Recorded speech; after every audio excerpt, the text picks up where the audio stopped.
This is why players are not signing up to your game's newsletter and what to do about it.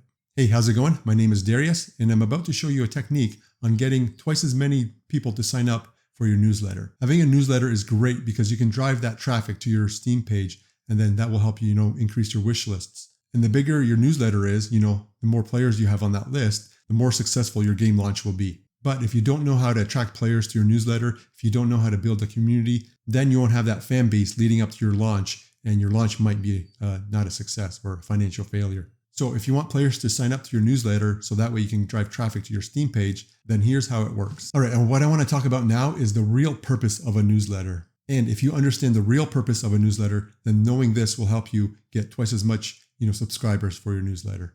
So the purpose of a newsletter is not to chit chat, with players, and it's not about sending, updates to players. It's not about telling them about your launch date. It's not trying to sell your game to players, and it's not really about getting wish lists either. The real purpose of a newsletter is to build trust and get the players to come back. So let me explain a little bit more, and once you get this, you'll know why people aren't signing up to your newsletter, and then I'll show you a step-by-step action plan to show you what to do so they do sign up for your newsletter.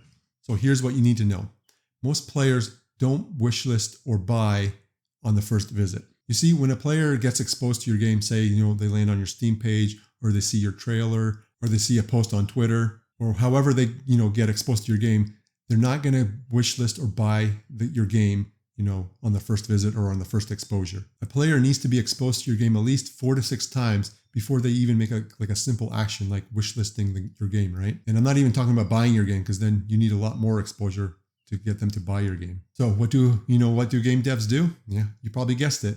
They just hope, right? They just hope that maybe, Twitter or YouTube or any other platform or even Steam will help them expose the game to a player more than once or twice, But this isn't a good strategy for success. You can't just hope and rely on platforms to, expose your game to as many players, not even exposed to as many players as possible, but more than once or twice, right? So you'll need a different mindset, you need a different strategy, and let me explain that next. So I want to show you a new perspective on how to look at a newsletter, and that is a newsletter is a trust builder. So in a moment, I'll show you a simple technique on how to, double your subscribers for your wish list. But first, I want to talk about this insight. I kind of alluded to this before, but you can't trust other platforms like Steam or Twitter or YouTube or Twitch or even PR or journalists or word of mouth to deliver content for you, right? I mean, sure, yeah, all those things are very important to help market your game, but odds are that a player who will see your content more than once on, a single platform is pretty low. So majority of players will probably see your content once on other platforms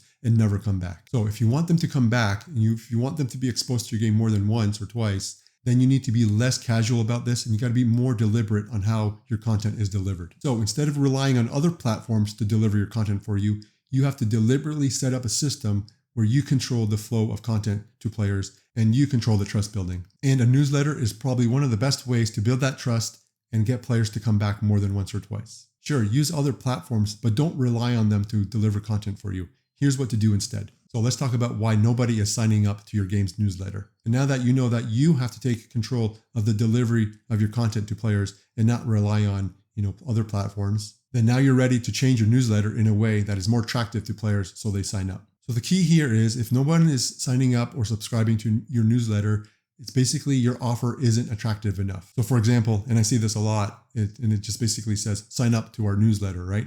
And that's not enough for a player to be motivated to sign up for the newsletter, right? A player needs something more valuable than that if they're going to exchange their email for, to get content from you. So let me show you what you can offer a player so that way it makes your newsletter more valuable. To help you do this, let's ask the question, what is valuable to players, right? So what will it take for a player to sign up for your newsletter, and how do you build that trust in a way so they do like you and they like your game and they read all your follow-up emails and they are, excited. They're excited not only to wishlist your game, but they're going to be waiting, for your launch date, and they'll be there to buy the game at actual launch date, right? How do you get to that point from, beginning to end, right? So let me show you how to do that. So here's the answer. So let's talk about how to double your newsletter subscribers by using this simple technique. So let's pretend that you're not a game dev anymore. Let's think like a player for once. And what does a player find valuable, right? If we can answer this, then this will give us a clue on what we can offer in your newsletter so they do subscribe. So to a player,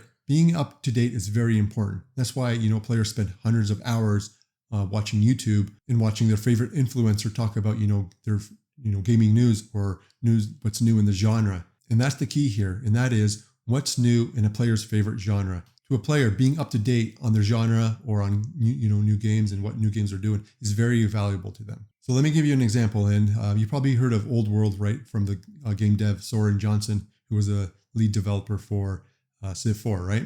So Old World is a 4X strategy game.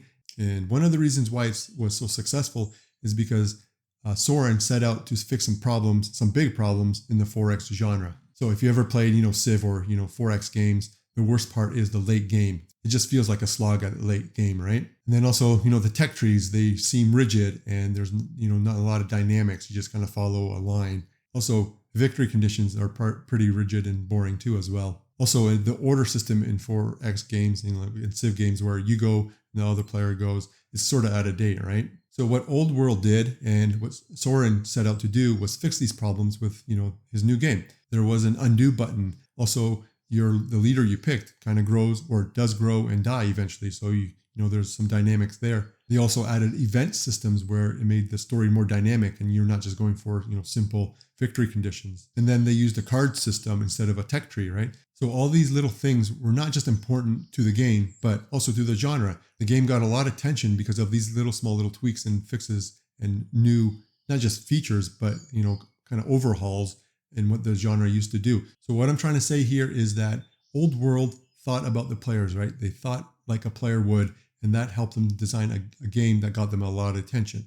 And my key here is I want you to kind of think the same way, where what would a player find valuable, especially in your genre, right? So basically I'm asking you, what are you trying to do in your genre to fix, any issues? What are some issues you've seen and how is your game trying to fix those issues, right? Because if you can talk about that, if you can think about that, that's going to grab more attention than, just a simple, newsletter saying, sign up for new updates, right?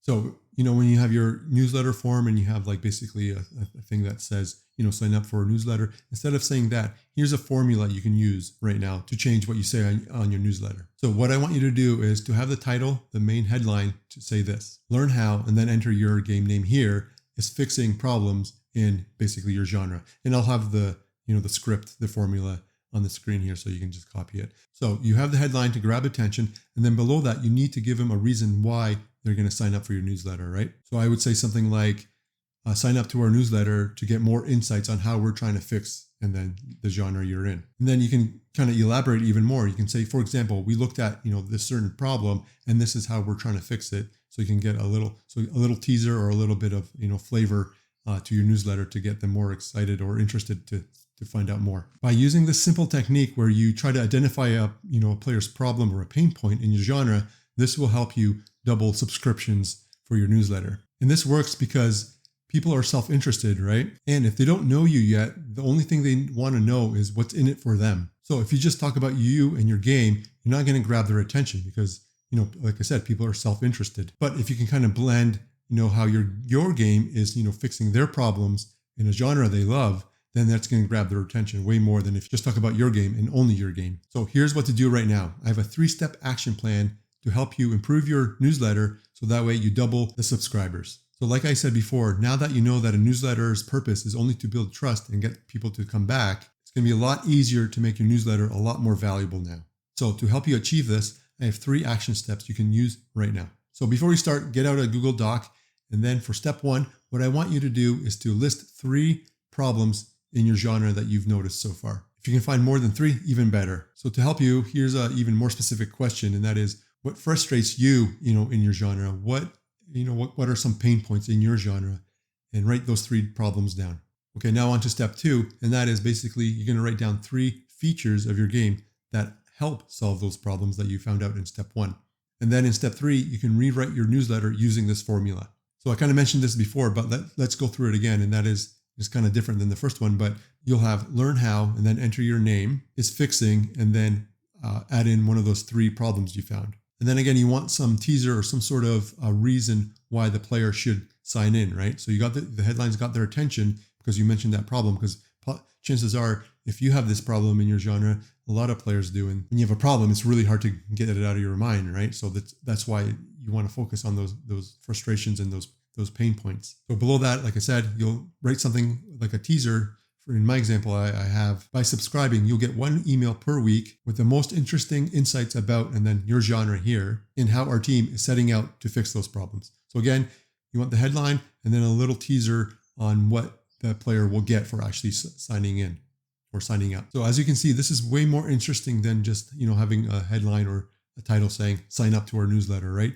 You aren't talking about yourself. You aren't talking about your game. You're putting the focus on the player and their interest. And if you follow this simple technique and follow the 3 action steps, you're going to make your newsletter a lot more valuable than some generic, sign up now kind of headline, right? And that's how you can double your subscribers to your newsletter. Now you might be saying, yeah, but I don't have anything valuable to offer. Or maybe you might be saying, yeah, but how do I get, players to land on my newsletter in the first place? How do I get, players to go find my newsletter in the first place, right? Or you might be saying, well, okay, they got my newsletter and they signed up, but then now what? What do I do with the follow-ups? What do I say in the follow-ups? How do I drive traffic from my newsletter to my Steam page and increase my wish list and eventually buy my game, right? Well, if this is the case, what I would like you to do is to click the link below in the description, watch that or read that, and that will help you solve those questions you may have. So to double your subscribers, remember that you need to add value to your newsletter in a way that promises players they'll get something interesting if they sign up for your newsletter. And what players find interesting or find valuable is new information about their genre. And use your newsletters as a way to build trust with,